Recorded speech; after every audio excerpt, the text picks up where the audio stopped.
भाजीपाला दरात कमालीची घसरण, मात्र भेंडीचे दर कडाडले। मागील 8 ते 10 दिवसापासून भाजीपाला दरात घसरण झाल्याचं पाहायला मिळतंय। मेथी, पालक, कोथिंबीर, कांदा, पात यासारख्या विविध पालेभाज्या तर अवघ्या 10 रुपयात विकल्या जात आहेत, तर टोमॅटो, वाल, घेवडा 50 रुपये किलोने विकला जातोय।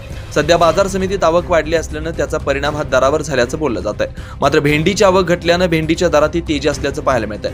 मेथी, पालक, कोथिंबीर, कांदा, पात या पालेभाज्यांचे दर जैसे थे राहणार असल्याचं चित्र आहे। भाजीपाला दरात घसरण झाल्यानं सर्वसामान्यांना दिलासा मिळाला, तर शेतकरी पुन्हा एकदा संकटात सापडलाय। कष्टानं पिकवलेला भाजीपाला कवडीमोल भावात विकावा लागत असल्यानं शेतकरी राजा प्रचंड नाराज असल्याचं पाहायला मिळतंय।